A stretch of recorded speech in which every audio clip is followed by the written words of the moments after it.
It's not. It's week 18. Oh my goodness. 18, 18, 18.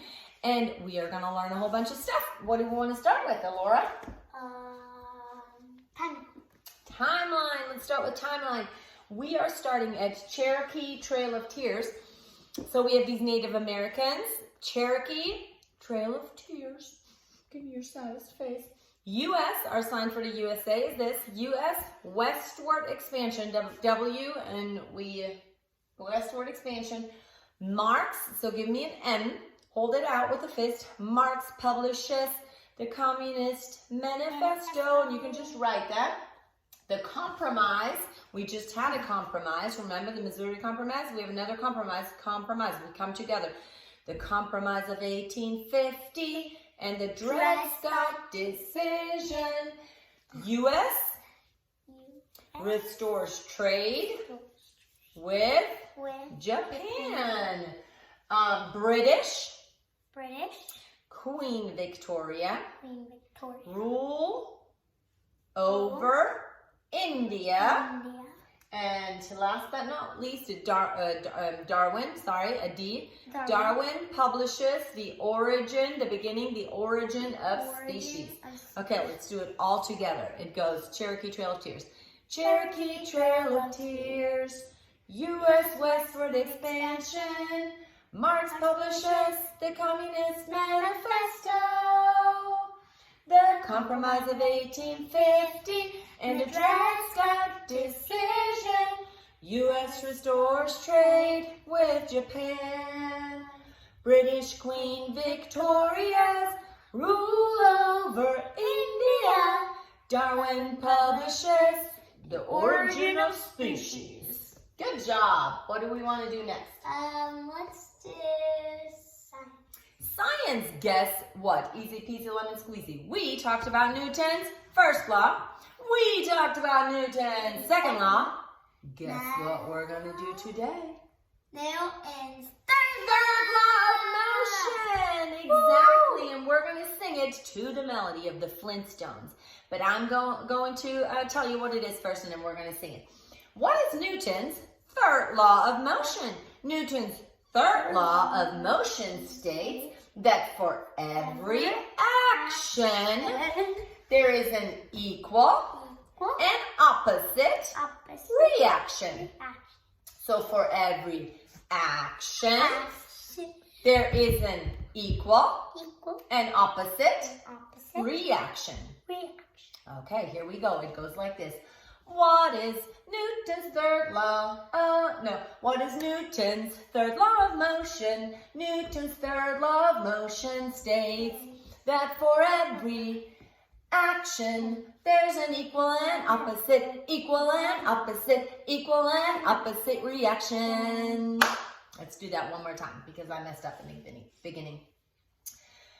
What is Newton's third law of motion? Newton's third law of motion states that for every action, there's an equal and opposite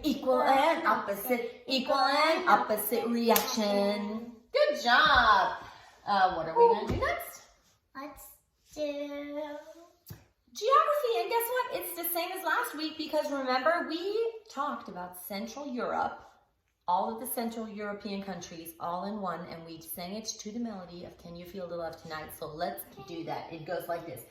Central European countries, Netherlands, Belgium, Luxembourg, Germany, Switzerland. Now on to week 18. This one starts with Italy, Austria, Hungary, Czechia, Slovakia, Central Europe, week 17, 18. Good job.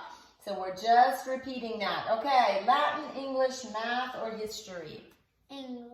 English. This is super close to what we learned last cycle, cycle 1 in week 1. Do you remember the 5 noun cases? 5 noun cases. This is very similar. So if you remember that song, the 5 noun cases song, you will be able to remember this one too, because we are just not saying nominative, we're just saying subject, indirect object, direct object, and all the things that come. But we're doing it to the melody of Do, Re, Mi, and it goes like, well, let's say them first and then we're going to sing. What are the 5 cases of nouns? The 5 cases of nouns are subject, direct object, indirect object, object of the preposition, and possessive. Okay, here we go. We go like this. What are the 5 cases of nouns? The 5 cases of nouns are subject, direct object, indirect object, object of the preposition, possessive. These are the 5 cases of nouns.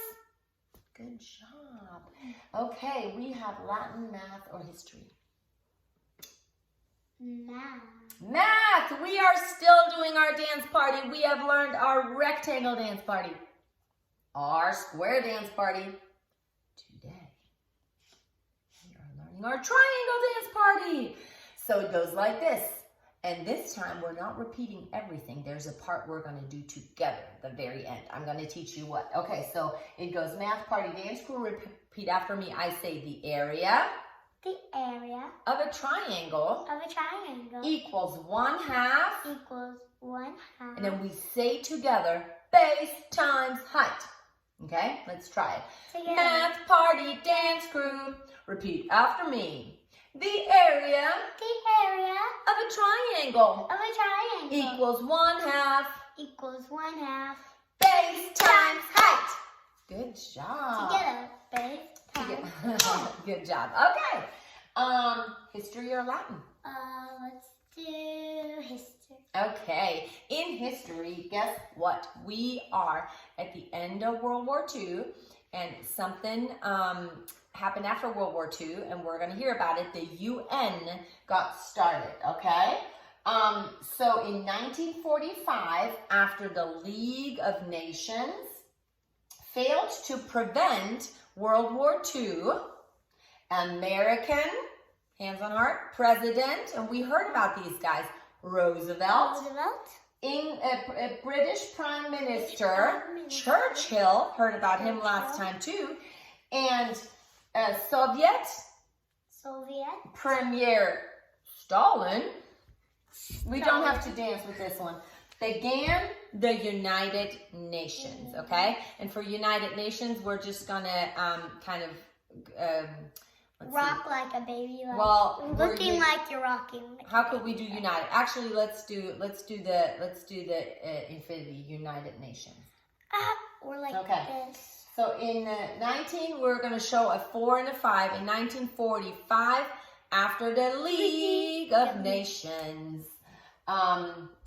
failed to prevent World War II. And then we're going to say American President Roosevelt, British Prime Minister Churchill, and Soviet Premier Stalin.